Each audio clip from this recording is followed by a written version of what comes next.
prosperous period after the return of Prince Viserys Targaryen, after he went missing during the Dance of the Dragons, is known as the Rogare Ascendancy, but that term was only ever used in the Citadel at Old Town. Amongst the maesters and the archmaesters, even in some of the history books, a very different name was used, that sprung from the streets of King's Landing and the tongues of the common folk. The people that lived through these events called them the Lysene Spring, for spring was indeed a part of it, both in terms of the season and the mood of the realm as a whole. The darkness of the Dance of the Dragons was breaking finally, and a sense of stability and normality returned to Westeros. Early in 135 AC, the Conclave sent forth its white ravens from Old Town to herald the end of one of the longest and cruelest winters the Seven Kingdoms had ever known, and the start of spring.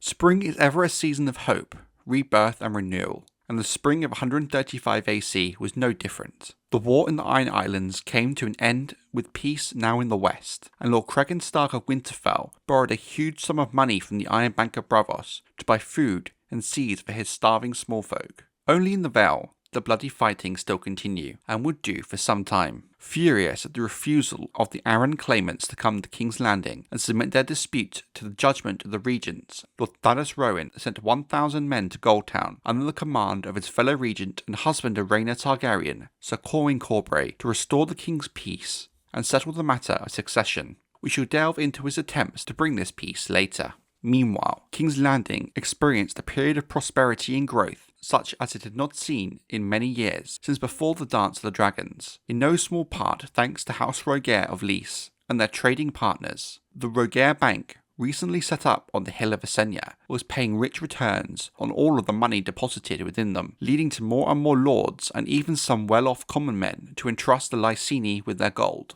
Trade flourished as well, as ships from Tyrosh, Myr, Pentos, Braavos, and especially Lys crowded the docks along Blackwater Bay, offloading silk and spice, Myrish lace, jade from Karth, ivory from Sithorios, and many other strange and wonderful things from the ends of the earth, including luxuries seldom seen in the Seven Kingdoms before, even for the High Lords. In fact, even trade with Essos at its peak during the long rule of King Jaehaerys, the greatest king Westeros ever saw, was never as prosperous. After the doom and destruction that came with the Dance of the Dragons, the small folk of the city finally began to prosper, and their living standards improved alongside. Other port towns shared in the bounty. Duskendale, Maidenpool, Goldtown and White Harbour saw their trade expand as well, as did Old Town to the south and even Lannisport upon the Sunset Sea, with much talk of new expeditions out west into the Sunset Sea in hopes of finding new trade routes to the east of Essos, or even plentiful undiscovered lands, as despite the few Westerosi expeditions out west, all had either failed or not returned. But rumour persisted of riches beyond the sunset. On Driftmark, the town of Hull experienced a rebirth.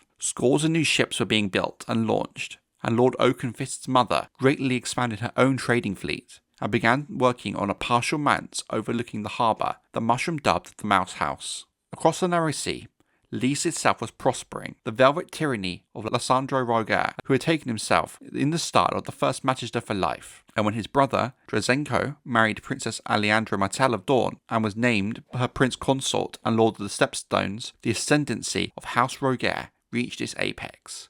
Men began to speak of Lysandro the Magnificent. During the first quarter of 135 AC, two momentous events were the occasion of great joy through the Seven Kingdoms of Westeros. On the third day of the third moon of that year, the people of King's Landing woke to a sight that had not been seen since the darkest days of the dance. A dragon in the skies above the city. Lady Rhaena, at the age of 19, was flying her dragon mourning for the first time. That first day she circled around the city before returning to the ruins of the Dragon Pit, but every day thereafter she grew bolder and flew further. Only once did Rhaena land mourning inside the Red Keep. However, for not even the best efforts of Prince Viserys could persuade his brother, the king, to come and see his sister fly. Though Queen Daenerys was so delighted with mourning that she was heard to say that she wanted a dragon of her own. Shortly thereafter, Morning carried Lady Rhaena across Blackwater Bay to Dragonstone, where she said, "Dragons and those who ride them are more welcome." Less than a fortnight later, Lara of Lys gave birth to a son,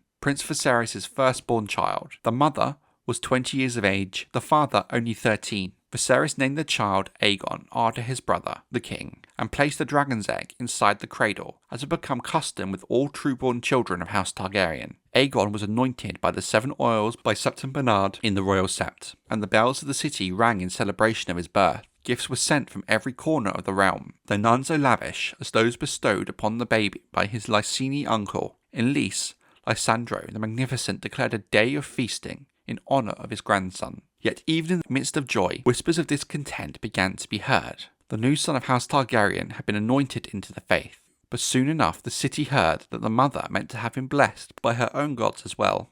Rumours of ceremonies in the Mermaid and blood sacrifices in Maegor's Holdfast began to be heard on the streets of King's Landing. The trouble might have ended there, with talk, but soon thereafter a series of disasters befell the realm and royal family, each following hard upon the heels of the other, till even men who mocked the gods like Mushroom began to question whether the 7 had turned against House Targaryen and the 7 kingdoms in their wrath.